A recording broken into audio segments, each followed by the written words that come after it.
सादर नमस्कार, सादर जय जिनेंद्र। क्षमा ब्रेकिंग जैन न्यूज प्रतिदिन प्रातः, दोपहर एवं रात्रि में देश भर से संपूर्ण जैन समाज से संबंधित सही और सकारात्मक समाचारों के लिए देखना और सुनना न भूलें। साथ में आपसे विनम्र निवेदन है कि यदि आपने इस चैनल को सब्सक्राइब नहीं किया है तो कृपया अवश्य कीजिए और शेयर और लाइक करके धर्म प्रभावना में सहयोगी एवं सहभागी बनिए।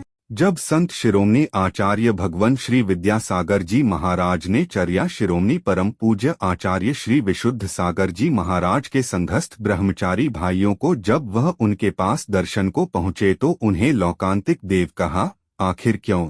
लीजिए सुनिए। खांदू कॉलोनी बांसवाड़ा राजस्थान में विराजमान चर्या शिरोमणि परम पूज्य आचार्य श्री विशुद्ध सागर जी महाराज के शिष्य और आचार्य भगवान श्री विद्यासागर जी महाराज से आजीवन ब्रह्मचर्य व्रत लेने वाले पूज्य मुनि श्री शुद्ध सागर जी महाराज के श्री मुख से आचार्य श्री से जुड़े कुछ ऐसे दुर्लभ संस्मरण जिन्हें सुनकर आप होंगे आश्चर्यचकित।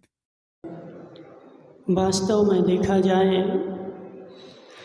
तो आज लोक में जैन धर्म जो फल रहा है वो आचार्य भगवान विद्यासागर जी महाराज की देन है।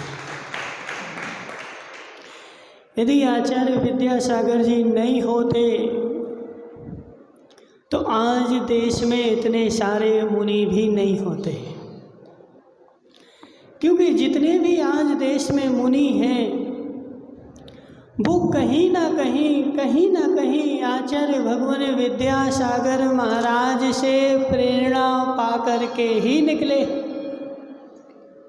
हे जीव, कहीं भी दीक्षा हुई हो लेकिन प्रत्येक मुनि के ऊपर आचार्य भगवान विद्यासागर महाराज का हाथ है, उनको मोक्ष मार्ग में चलाने का उनका हाथ है और उनको देख करके ही दूसरे के भाव बने। ऐसी परिस्थिति थी 1987 का चतुर्मास आचार्य का नैनागिरी में हुआ था। वही घटना तुम्हें कहीं लिखी हुई नहीं मिलेगी। हे जीव, 87 में आचार्य भगवान का चतुर्मास नैनागिरी में हुआ था। चतुर्मास के बाद वहाँ से बिहार हुआ और बिहार होकर के आचार्य श्री दलपतपुर से 1 किलोमीटर बाहर स्कूल में रुक गए। वहाँ पर कमेटी को बोल करके आए थे कि शाम को चिटाइयाँ भेज देना। आचार्य का बिहार हो गया, स्कूल में रुक गए, लेकिन शाम को चिटाइयाँ लेकर के अशोक भाई कोई नहीं आया। दिसंबर का महीना और उस स्कूल में रुके, जिस स्कूल में रुके उस स्कूल में ना तो खिड़कियाँ थी ना दरवाजे थे। हवा ठंडी ठंडी चल रही थी। आचार्य ने सारे महाराजों को संकेत कर दिया, सब लोग कोनों में बैठ जाओ। सारे महाराज एक एक कोना पकड़ करके और वहाँ पर बैठ करके सारी रात बिताई और सुबह जब भक्ति हुई सब महाराज बैठ करके भक्ति करी। और आचार्य ने सबसे पूछा रात कैसी कटी? महाराज बोले आचार्य श्री बहुत अच्छी कटी, एक चिटाई होती तो और अच्छी कट जाती। आचार्य श्री बोले धन्य है मुनिराज के परिणाम, ऐसी कड़ाके की ठंड में भी चटाई की याद आई, रजाई की याद नहीं आई। हे जीव, वह समय भी था, वह घटनाएं भी थी। आचार्य श्री ने जो जो झेला है, तुम लोग तो बाद में पहुंचे सब। क्या ये सारी भीड़ बाद में लगी है। आचार्य श्री ने एक एक दिन एक एक क्षण बड़े कष्ट की घटनाएं झेल करके, हे जीव, जो भी ऊपर पहुंचता है पानी भी कटोरे में भरा है और आकाश में पहुंचा है। अशोक भाई, आकाश में पानी कैसे पहुंचा? उसने भी उस अग्नि की तपन को सहन किया। कटोरे के पानी ने अग्नि की तपन को सहन किया और जब सहन कर करके और तप गया, जब वह पानी आकाश में पहुंच पाया। और हम ऐसे जीव हैं, तपना नहीं चाहते और आकाश में पहुंचना।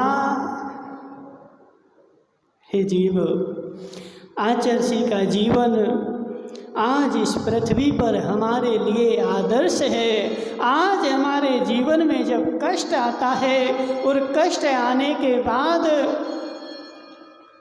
जब मन विचलित होता है, तब हम आचर्षि को याद करते हैं। हमने अपना बचपन आचर्षि के चरणों में निकाला। जब 10 साल के थे, 11 साल के थे, तब हमने आचार्य के साथ में विहार किया। 2008 की घटना है। अब कुंडलपुर में थे, हालांकि 2006 में जब चाबी रखी गई थी ना कुंडलपुर पे, गए थे तुम लोग? कौन गया था बता? पंडित जी थे वहाँ पे। 2006 में जब चाबी रखी गई थी तब हम वहीं पर थे और तब हमारा ब्रह्मचर्य व्रत नहीं था, लेकिन योग सागर महाराज बोला आज मौका बहुत अच्छा है, श्रीफल चढ़ा दो। हम लोग 8-10 ब्रह्मचारी थे, सबने श्रीफल चढ़ाया। जब हमारी बारी श्रीफल चढ़ाने की आई तो योग सागर महाराज जी ने धीरे से इशारा किया आचार्य को। आचार्य ने एक बार में ही आजीवन ब्रह्मचर्य व्रत दे दिया। सबने चढ़ाया था, सबने चढ़ाया। सबको आचार्य ने बोला रुको 2 साल, किसी को 5 साल, लेकिन योग सागर महाराज ने, हमारा चढ़ाने की इच्छा नहीं थी, लेकिन महाराज जी बोले आज मौका बहुत अच्छा है, आज श्रीफल चढ़ा दो। जैसे ही चढ़ाया तो आजीवन ब्रह्मचर्य व्रत मिल गया। और 2008 की घटना है, हम साथ में थे कुंडलपुर में। आचार्य को विहार करना था। देखो बोलते तो थे ही नहीं, विहार करना। उठाया कमंडल, उठाई पिछी और उठा करके चल दिए। और वो जब उस दिन विहार होना था, हम उनके कमरे के बाहर ही बैठे थे। और बाहर बैठे थे तो आचार्य ने अपना पिछी कमंडल, हमसे भी नहीं बोला, अपनी पिछी उठाई, कमंडल उठाया, कुंडलपुर से विहार कर दिया। किसी महाराज को भी पता नहीं, लेकिन भाग्य से हमारी ऐसी बुद्धि जगी कि आचार्य जा रहे हैं तो चलो अपन पीछे पीछे चलते हैं, भले लघु शंका जा रहे हो, पीछे पीछे चलते हैं। और उनके पीछे पीछे चले गए और आचार्य जो थे कुंडलपुर से बाहर निकल गए। बाद में सबको पता चला और सब के सब समाज आई, महाराज आए।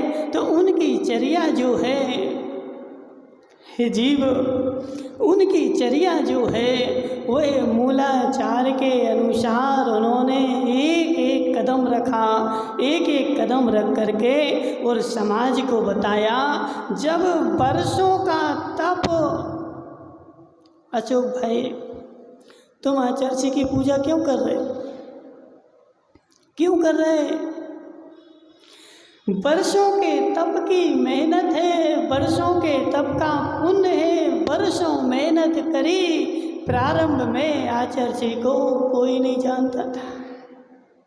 जब कोई नहीं जानता था तब भी उनकी चर्या कड़क रही। और जब सारे जग में प्रचार हो गया तब भी उनकी चर्या वही रही। और उस चर्या का फल है कि आज देश में प्रत्येक आदमी उनकी पूजा करना चाहता है, उनके चरण छूना चाहता है। चरण तो बिरले ही लोगों को मिले।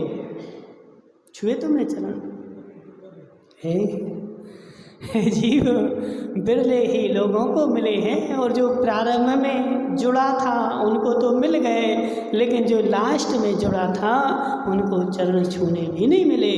इसलिए अब हमें क्या करना है, ऐसे आचार्य भगवान विद्यासागर महाराज जिनका आज दीक्षा दिवस है, अपने जीवन में उनको आदर्श बना करके चलोगे तो जिन ऊंचाइयों को उन्होंने छुआ है हमें भी मिलेंगी, और उनको आदर्श नहीं बनाया तो हमें ऊंचाइयां मिलने वाली नहीं है। उनके जीवन का एक एक पल, एक एक क्षण, एक एक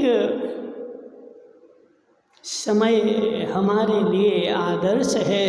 उसके बाद उनके हमारे दर्शन हुए कब, आचार्य श्री विशुद्ध सागर जी के साथ में दीक्षा नहीं हुई थी, रामटेक में। रामटेक के चतुर्मास में आचार्य जी का चतुर्मास था नागपुर में, और विद्यासागर जी का चतुर्मास था रामटेक में। उस समय मिलन हुआ था। उसके पहले भी देखो अशोक भाई, आचार्य विशुद्ध सागर महाराज जी को विद्यासागर जी के प्रति इतनी श्रद्धा है, इतनी श्रद्धा है, इतनी श्रद्धा है कि एक बार हम लोग शिवनी के बगल से निकल रहे थे, ब्रह्मचारी थे, और आचार्य विद्यासागर जी महाराज शिवनी में विराजमान थे, और आचार्य जी ने धीरे से इशारा किया, हे ब्रह्मचारियों, हम तो नहीं जा सकते क्योंकि हमारा समय फिक्स है, हमारे पास समय नहीं है, लेकिन तुम तो जा सकते हो। और हम लोग जैसे ही आचार्य जी के पास गए और दूर से श्रीफल चढ़ा करके दर्शन किए तो आचार्य जी क्या बोले, बोले देखो लोकांतिक देव आ गए। जीवन, उनके जीवन की क्रियाएं चर्याएं बहुत सारी हैं। हम लोगों ने तो पास में बैठ करके अनुभव किया है, पास में रह करके, साथ में चल करके उनको देखा है। दूर से देखना और पास में देखना महान अंतर होता है। उनकी प्रत्येक क्रिया, प्रत्येक चर्या हमारे हृदय में समाई हुई है, और जब भी कष्ट आता है तो उनकी वह क्रियाएं चर्याएं, कितना बुखार आ जाए, कितना कष्ट हो जाए, कितने अंतराय आ जाएं, लेकिन आचार्य श्री का नियम था, ना मैं सिंहासन से टिकूंगा और ना सामायिक में लेटूंगा। अशोक भाई नियम रहा, जब तक युग जवानी रही, जब तक शरीर में शक्ति रही, आचार्य श्री सिंहासन से पीछे कभी टिके नहीं। हमेशा पट्टा लगा है, लेकिन आचार्य जी जो है आगे बैठेंगे, भले बुखार आ रहा हो, भले अंतराय हो, कुछ भी हो, उनके जीवन का यह हमारे जीवन में आदर्श है। और आज हम उनको याद करके और इस पथ पर चले हैं तो हम उनसे आज कहीं वो स्वर्ग में बैठे हैं तो उनसे प्रार्थना करते हैं कि हे आचार्य भगवान, जैसा जीवन आपने जिया है, जैसे कष्टों में आपने समता भाव रखी है, ऐसे आपके जैसा जीवन हमारा भी बने। बोले आचार्य भगवान विद्यासागर जी महाराज की। Kshama breaking Jain news YouTube channel पर विज्ञापन देकर धर्म प्रभावना में बने सहभागी। विज्ञापन देने हेतु संपर्क कीजिए मोबाइल नंबर 9026900740 एवं समाचार एवं वीडियो भेजने हेतु WhatsApp number 9335236222। Kshama breaking Jain news YouTube channel देखने के लिए आपको बहुत बहुत धन्यवाद। सादर प्रणाम, सादर जय जिनेंद्र।